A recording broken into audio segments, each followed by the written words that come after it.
Ah, ça donne le ton pour la suite. Je vais inviter de nouveau la mairesse, Mme Bourdon, à venir vous présenter cette fameuse stratégie. D'ailleurs, si vous voulez la consulter, la stratégie, il y a des affiches en arrière de la salle. J'ai vu certains documents imprimés sur des tables, mais sinon, il y a des affiches avec des codes QR. Donc, quand vous pourrez, sur l'heure du lunch et tout ça, aller scanner, vous allez avoir accès directement à cette documentation. Mme Bourdon?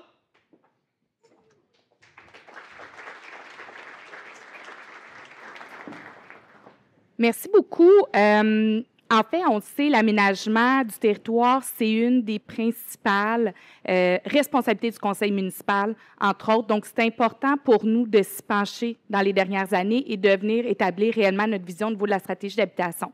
On l'a lancé il y a déjà quelques semaines, mais c'est important pour nous de venir vous la présenter en détail. Et d'ailleurs, oui, il y a le code QR, mais il y en aura également des disponibles en version papier, je crois, sur l'heure du dîner. Je regarde Marc-Antoine, on me fait signe que oui. On est vraiment fiers de vous présenter cette première stratégie-là. Elle va vraiment servir à guider les choix du conseil municipal. C'est un outil qui va être utilisé et qui va servir également à vous qui veut développer à Granby ou qui veut mettre en place des éléments à Granby. On s'est basé sur les besoins de la population pour élaborer cette stratégie-là. Mon collègue l'a mentionné, on a fait des consultations, autant à différents niveaux, on a consulté le milieu communautaire, on a consulté les promoteurs immobiliers, on a consulté les citoyens et citoyennes. Donc, on a vraiment fait un tour d'horizon et s'assurer d'asseoir nos outils, notre stratégie sur les besoins de la population et le tout dans le respect de notre environnement, bien entendu. Elle repose sur 3 grands piliers, cette stratégie-là. Et on va en parler un peu, je vais vous les présenter plus en détail, sur la politique habitation, sur le plan de densification et également sur le plan particulier d'urbanisme du centre-ville qu'on appelle le PPE. Puis ces outils sont le fruit de mois de travail, d'énormes mois de travail. L'équipe, et je sais que M. Goulet les a remerciés, mais moi, j'aimerais que vous vous levez. L'équipe qui a travaillé ces dossiers-là, toute l'équipe du SAPT, je vous demanderais de vous lever et qu'on donne une bonne main d'applaudissement parce que ça a été un énorme travail. Merci beaucoup.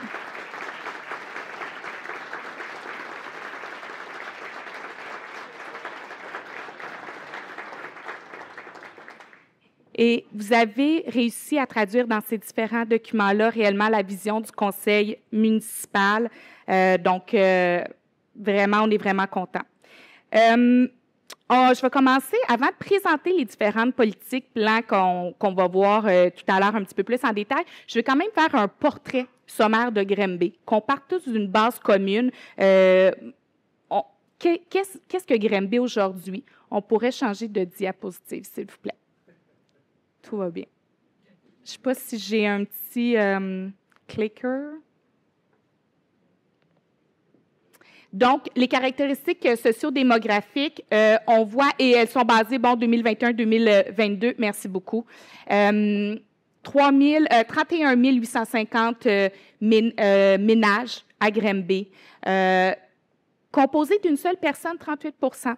C'est quand même important de le mentionner, 38 % composé d'une seule personne. On parle autant de gens actifs au niveau du travail que de personnes âgées. Donc, ça, c'est important quand on parle de développement, d'avoir ça en tête. Mais également, 37 % composé de 2 personnes et 5 % étant 5 personnes et plus.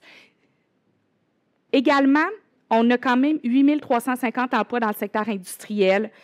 On a une offre touristique à Granby, vous le savez, avec la piste cyclable, on est au zoo ici, qui est majeure. Et Granby demeure la ville-centre entre pas mal Montréal et Sherbrooke et qui dessert vraiment plusieurs MRC au niveau des services, au niveau du développement commercial. C'est la 2e ville de l'Estrie, c'est la 16e au Québec. Au niveau des maisons, je pense que personne ne va être surpris ici que 39 % des maisons, c'est des maisons individuelles unifamiliales. C'est le portrait de 2021-2022, ça. Et que 40 %, c'est des appartements, mais dans des immeubles de 5 étages et moins. Et même, on pourrait peut-être même baisser un peu les étages à 2-3 étages. Mais ça nous donne quand même le portrait de dire, OK, actuellement, on est là et où on souhaite aller pour répondre aux besoins. Petit rappel, de 2015 à 2022, en moyenne, il y a 742 unités qui ont été mises en chantier par année.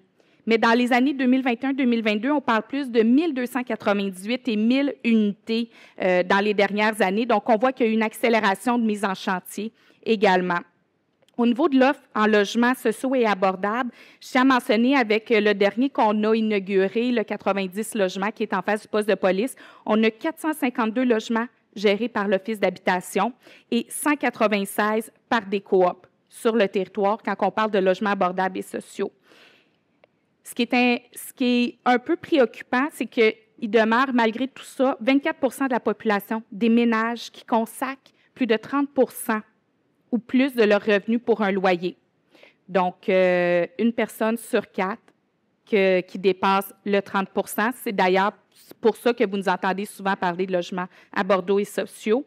Et il y a 1275 ménages qui éprouvent des besoins impériaux, ce qui signifie qu'ils sont soit dans des logements qui sont inadéquats ou inabordables pour leurs revenus. Donc, c'est ce que je voulais mettre en relief. Maintenant, la politique, la stratégie en matière d'habitation, ce qu'elle fait vraiment, c'est répondre aux besoins, comme j'ai mentionné, des citoyens et des citoyennes, dans l'objectif de respecter notre environnement, mais de favoriser la croissance responsable. On veut répondre aux besoins croissants en logement, mais de façon aussi intelligente. On ne veut pas développer n'importe comment notre ville et on veut s'assurer de donner qu'on ait les bons outils, mais également donner les bons outils aux gens dans la salle. Notre objectif est clair, on l'a déjà annoncé, c'est de construire 5 500 unités de logement pour les 10 prochaines années. Et pour ça, on a besoin de votre aide pour y arriver. C'est ce qui va permettre de répondre aux besoins de notre population. Et là-dessus, ce qu'on souhaite, c'est 550 unités de logement abordables et sociaux. Donc, on en a pour répondre réellement à nos besoins. Ce que vous allez voir, c'est que ces 750 unités-là, il y aura une accélération dans ces années-ci. On a déjà ouvert un 90, il y a le 100 unités de mission Unitanie qui est en train de se construire dans le stationnement de la rue Cour. On a d'autres en branle avec Coop Olessi, Médina sur la rue Centre, également avec ce qu'on a fait avec Avenue du Parc. Donc, c'est inclus dans ces 750 unités-là, mais il y a une accélération parce qu'on a vu un déséquilibre du marché. Qu'on souhaite, là, je ne sais pas quelle est la prochaine, on est au plan de densification. Je vais le retourner, je vais le laisser là. Ce qu'on souhaite dans la politique habitation, c'est prioriser également des milieux de vie. C'est super important, on veut que ça soit accessible, proche des services. Quand on construit à Granby, puis souvent, là, c'est pas nouveau, ce discours-là, vous l'entendez souvent quand il y a des gens qui nous dépassent. On ne veut pas juste placer du monde dans des immeubles. On ne veut pas juste que tout le monde soit tassé. On veut qu'il y ait un beau milieu de vie. Granby, c'est une ville avec une belle qualité de vie. On veut la maintenir. On veut garder cette image-là de Granby, que c'est bon vivre là, qu'on est bien, qu'il y a des milieux naturels, mais on veut aussi que lorsque les gens soient à logement, qu'il y ait des milieux de vie qui soient proches des services, qu'il y ait accès aux transports en commun, qu'il y ait également accès à la mobilité active. Donc ça, c'est très important. On veut également attirer des jeunes familles, bien entendu, pour répondre à l'enjeu de la main-d'œuvre. Donc, notre cible, c'est quand même de bâtir 1650 unités familiales. Même si je vous ai mentionné dès le départ qu'on sait qu'il y a un besoin pour les personnes seules, on a quand même comme objectif et comme vision de favoriser également les familles pour venir répondre à notre besoin de main-d'œuvre.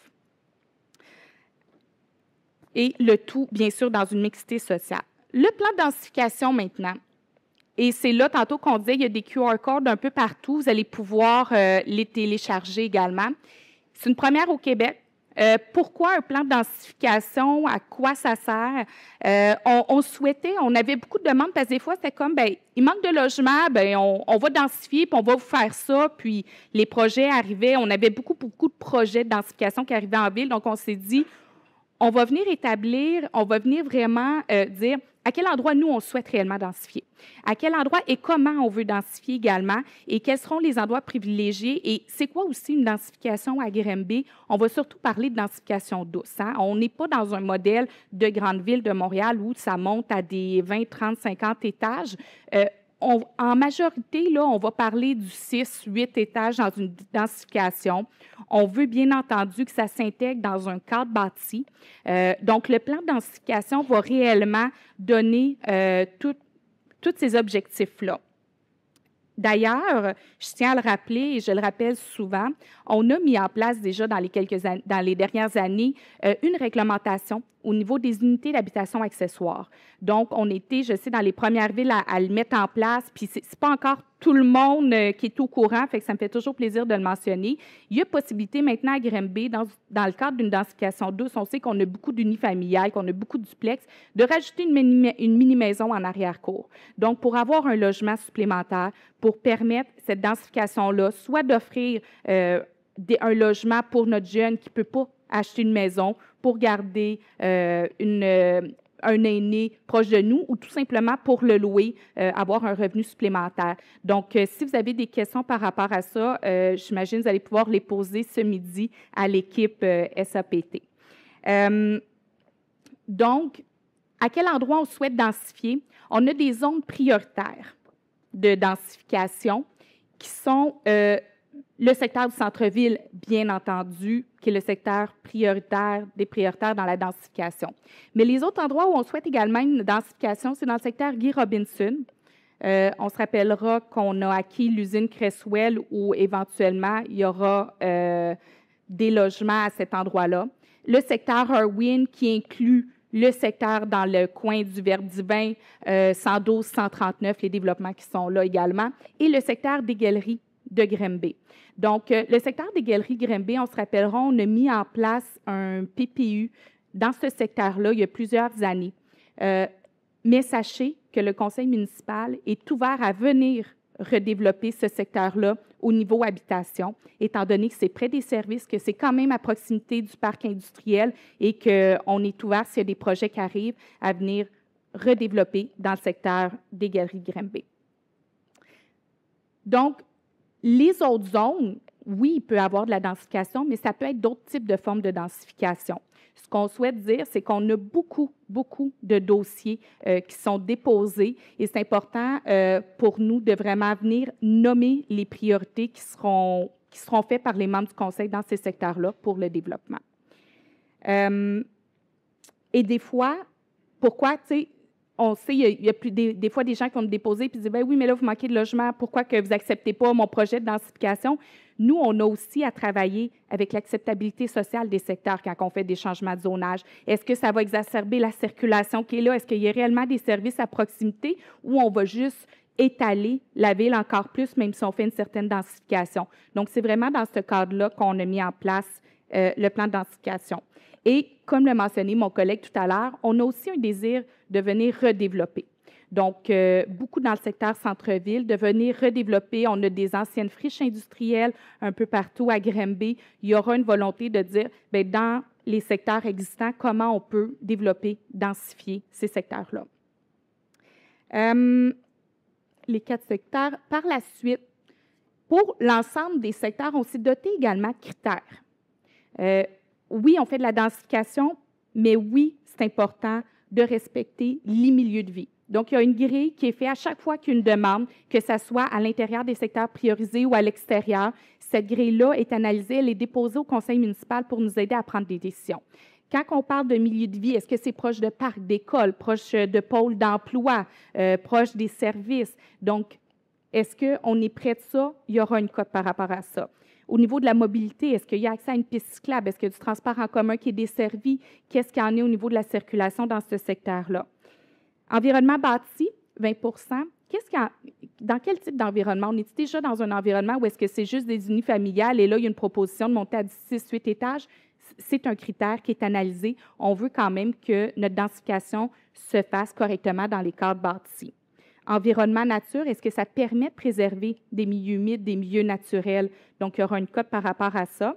Et infrastructures et services municipaux, bien entendu, est-ce que c'est desservi par nos infrastructures municipaux? Est-ce que l'aqueduc est là? Est-ce que les égouts sont là? Ce qu'il faut savoir, c'est que quand même, bien, possiblement, vous le saviez, tout l'ancien canton n'est pas desservi par les services municipaux, donc possiblement moins propice à la densification.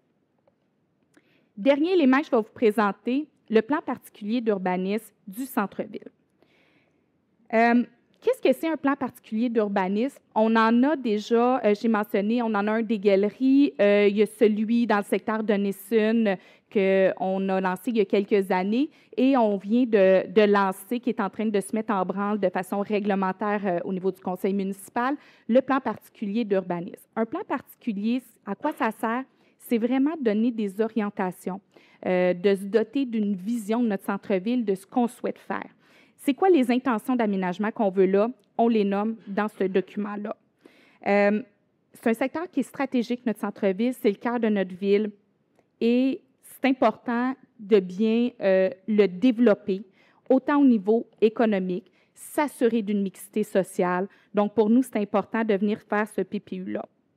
Ça reflète réellement notre vision d'un centre dynamique et inclusif. Et c'est un endroit qu'on souhaite vraiment pour les citoyens de tout âge, de tout horizon. Donc, on sait qu'au centre-ville et partout en ville, on l'a nommé tantôt, là, il y a un taux de vacance de 0,5 %, mais ce qu'on sait également, c'est que présentement, au centre-ville, la proportion de locataires est de 88 %. Il y a une grande, comparativement ailleurs. Mais il y a également un grand potentiel de redéveloppement. Et c'est ça, lorsqu'on nomme 1000 nouveaux logements dans ce secteur-là, c'est dans l'objectif de redéveloppement.